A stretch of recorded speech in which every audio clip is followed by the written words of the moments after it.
for generations. Even before their recorded history, the Saiyan race had passed down tales of a legendary and all-powerful Saiyan warrior, one who would have no equal in all the cosmos and would appear only once every 1,000 years. This mythical being, the purest form of rage, would crave nothing but battle and bloodshed above all. Though many exceptional Saiyans had risen to claim this title, only one is Rage Incarnate. Only one has singular power above all others. This is the history of Rigor, the Saiyan chosen by destiny to bear this mantle. And like most legends, it's best to start this tale at the beginning. Planet Vegeta, age 732, around 5 years before its destruction. Someone hollers out, "It's so good to see you again, Pepra! It's been so long since we last talked!" As we spot two female Saiyans perched atop a small rock formation. One of them is Gine. Pepra, the other warrior, questions how that husband of hers is. But Bardock, he's been working hard as usual. His squad was sent out on another mission just yesterday. Pepra then apologizes to Gine, apparently not meaning to remind her that he's always absent. She explains things have just been hectic. She hasn't had any time to herself, what with the baby and all. That's when the mother of Goku remembers that her and Bardock used to be in the same squad. She recommends she come over when he's home next. She's sure he'd love to see her. Which sounds like a deal to the Saiyan warrior, but only on the condition Gine does the cooking. As a fighter, homely duties have never been her thing. Teasing, Gine asks if that's why she never sees Pepper eating anything except those pre-packaged meals. Stuttering, her friend shouts for her to shut up and those meals are delicious, though her counterpart wonders who exactly she's trying to convince. That's when she notices someone is missing. She asks why Seiya didn't come with her. It's been a long time since the three of them all got together. And unfortunately, Seiya and Pepper aren't exactly on speaking terms right now, and to be honest, she'd really rather not talk about it. Accepting this, the conversation moves forward with the warrior inquiring about Gine's son. Raditz, was it? Who exclaims, "Yeah, he's getting big!" But he's still got some time before he comes out of the incubator pod. They say he could have the potential for first class, maybe even junior elite. But being Bardock's son, she knows he'll be something when he's older. With a sly grin, her friend compliments first class ain't too shabby, before questioning about his battle power, which is 50 for the moment. Not a bad number for a baby at all, although Prince Vegeta's level makes 50 look like nothing. Though Pepra hadn't heard. Apparently, news is spreading fast. 2 days old and he's already stronger than most low-class adults. Now curious, she beckons what his power is, and it's a whopping 538. Simply amazing. He definitely has the potential for a super elite. Which reminds Gine, she asks if she's gotten her son's battle number yet. And with a reluctant face, she admits she has. Excited to hear, the previous wants to know. And it's 538. Gine hops up to yell she can't be serious. Prince Vegeta's battle strength was said to be highly irregular. Even King Vegeta's power wasn't that high at birth. She had heard that another child had a high number, but for two babies to be born on the same day with identical powers. Taking her seat to comfort her friend, Gine knows Pepper has never spoken to her about her son's father, but doesn't she think he'd at least like to know? Though she's pretty sure he is well aware. That's when her scouter rings out, answering it with the title Lieutenant General Pepra. An unheard conversation takes place, causing the warrior to assure she's on her way. Asking what it is. New orders were just handed down. Looks like she'll have to leave sooner than expected. Though Gine wonders what about her son? The mission will only take a few days and he's in the nursery ward, but needs her friend to listen. If anything were to happen to her, she wants Gine to promise she will look after her son. The gentle Saiyan doesn't know what to say, but her friend pleads she doesn't have anyone else. And with a grin, she promises to do so. Offering her thanks, the Lieutenant General heads off, asking she just check in on her boy every once in a while. Who's happy to? But that begs the question, did she ever decide to name him? Remembering herself, she never did tell her. She named the little guy after her father. Excitedly thinking that's cute, she asks what the name is. Turns out, it's Rigor. Planet Palm, 3 years later. When they came of age, both Rigor and Prince Vegeta found themselves sent off to subjugate far-off worlds. Being the two strongest in their age range, it was only a matter of time before they found themselves on the same squad. As one Saiyan child bellows out, "Phew, what a day!" He goes on about how the fighters in this village were a little tougher than the other ones. Rigor responds they were probably the strongest this planet had, but they should watch themselves. With any luck, they can leave by the end of the week. A different kid from before pipes, that's a good thing. The food here stinks. Finding out his name is Tussle, another chides him for always thinking with his stomach. As Sapari jokes they should just drop him alone on the next planet. He can just eat the inhabitants into surrender. With a mouthful, Tussle spouts for her to shut up. He still outranks her. This is only her 3rd mission while he's on his 8th. As the ego of the up-and-coming will do, he insults her by wondering out loud how they all got lumped with her anyway. She's the only one in their squad with a battle power under 1,000. This hurtful truth instantly changes the young girl's mood. Rigor barks at Tussle to back off. That's his friend he's talking to. He himself is the one who got her into the squad. And besides, he knows how this works anyway. Each 5-man junior cell has 3 elites and 2 lower-level soldiers. That way they can cover their weaknesses. If he has a problem with Sapari, he can take it up with him.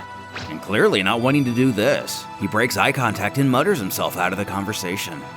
The other Saiyan from before, who we soon find out is ironically named Kaba, agrees with Rigor, adding, besides, what does it matter that Sapari's the weakling of the group? She's still been more helpful than their new commander has been since they've been here. A good ways away at the edge of a body of water stands Prince Vegeta. Tussle agrees with the statement. They've been here for 2 days and Vegeta hasn't got a mark on him. They'd probably clear this planet a lot quicker if it'd fight more than only the strongest in the villages. Sapari questions how he even became their new leader in the first place, pointing out Rigor is about as strong as him anyway. Who knows, it's not like he'd even care. He hasn't even bothered learning any of their names. Kaba comments on how smug he is. Even if he is the prince, he'd like to knock him down a few pegs, planting a fast-growing seed in someone's head. As Rigor stands, his friend asks where he's going, but he just wants to have a little chat. Walking over to Vegeta, the prince doesn't even bother to face him as he snips to know what he wants. He doesn't recall requesting his presence. And with all due respect, he knows this is his first mission with the squad and his first as leader. But doesn't he think he should at least try to get to know his new squad mates? Snobbily inquiring why. Getting physical with his leader, Vegeta demands he get his hand off him.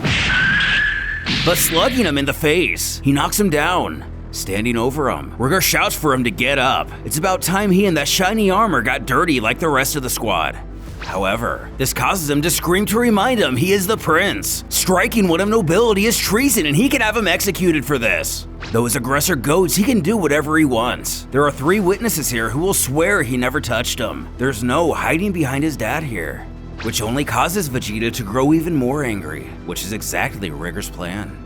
He explains he doesn't want to kill him or anything, but if he's a real Saiyan, he fancies a good fight like any of them do. However, no one on this rock is up for it. With that being said, the 2 of them are pretty strong.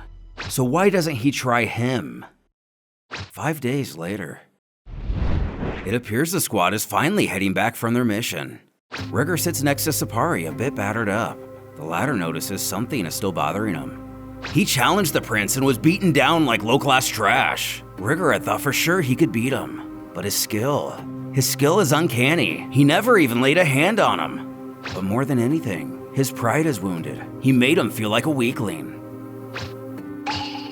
Sapari moves to comfort her friend, placing her hand on his arm. She assures he's not weak, not to her at least, putting a smile on his face. He swears to Sapari, one day it'll be him looking down on Vegeta. One day, the prince will be the one in the dirt at his feet. Elsewhere, a Saiyan questions Pepra. They're all gone. Are you sure? And that's the word. All squad members KIA or MIA. And it's a shame. She knew all of them, even worked with Morocco and Kale before. Another ironic naming. She states they were good soldiers, but she takes it the king wants her squad to handle the job now. Revealing Bardock, he informs that's actually not the case. Another squad was already dispatched and that's not the reason he asked her to come here. Curious, she inquires what this is about then. 2 of the squad mates, Kale and Barkol, he's sure she's aware they had a daughter. In fact, if he's not mistaken, he believes she's serving in the same squad as her son. And Pepra can already see where this is going, pleading he can't be about to ask her what she thinks he is. But it was pretty unanimous. They felt the transition would be easier for her, seeing how she's friends with her son. Besides, having a skilled warrior like Pepra here as her guardian will only benefit her. She can make her into a fine warrior. Jumping up, Pepper objects he has to be kidding. They know full well she's the Lieutenant General, one of King Vegeta's elite. She's almost never home. She barely has any time to train and raise her own son, and now they want her to become guardian of another child? Calming her, Bardock quells she not shoot the messenger. It wasn't his decision, he's just telling her what they told him to. Groaning and picking up her scouter, the pair begin walking, asking, if not for Kale and Barkol, then do it as a favor to him, for a friend. With a sigh, she resigns she'll do it. Though presses, he owes her big time for this, but he only smirks, she can put it on his tab. Just then, the kids appear to begin arriving. Looking towards the sky, Pepper asks if Sapari knows about her family, and she doesn't, causing her to chort. I take it back then, you owe me extra big time for this. Disembarking, all of them head off in their respective directions, Vegeta looking like his grumpy self as usual. As who is likely a member of the King's Guard approaches to greet him, he questions how the mission went. Responding, he claims it was nothing worth remembering and to take him home now. The next day, Prince Vegeta begins undertaking solo missions, making his first with Rigor Squad his last. Having defeated the young upstart so soundly and deeming him beneath his notice, Prince Vegeta forgets all about the young Saiyan, still never learning his name. As for the two destined friends, both of their young lives have changed and are about to change even further, in ways that neither of them could have possibly imagined. Planet Vegeta, 1 year later. Pepper questions a nearby doctor how her son is doing. He informs her boy is a tough one, that's for sure. A couple of broken ribs and a busted left arm. Other than that, just some scrapes and bruises. He'll be healed in no time. With a giant grin, she chuckles. That's my little troublemaker. He'll be out of the pod in about 30 minutes. Once he comes out, he'll clear him to go home. Turning to leave, she thanks the doctor, but she has a mission to get to. When something catches his attention, beckoning if he can trouble her for just one more moment of her time. She asks what's the matter, is there something wrong with Rigor he hasn't told her about? And it's nothing of the sort, just that. Is there any way she can confirm for him what her son's battle power was before he undertook his most recent mission? Thinking for a second, she can't be sure. It's been almost a month since she's seen him after all. But if she's not mistaken, he and Sapari were pretty excited that it was either at or around 5,000 at the time. Picking up a chart, he expresses his surprise. Between her boy and the prince, it's uncanny. But that does match their records, 5,100 to be exact. She questions why he asks, causing him to hesitate. He explains he's been Planet Vegeta's head medic since their race became part of Frieza's army. He's gained a pretty good idea over the years how strong their people get when they heal from injury. So good, in fact, that he can usually narrow it down to within 10 degrees. In the case of her boy, his injury shouldn't warrant anything but a few hundred degrees. He himself projected that he might reach 5,500, even at the most extreme rate of improvement. He shouldn't even come close to 6,000 without some sort of serious bodily injury. Leading her to question, what is this about then? And that's just it.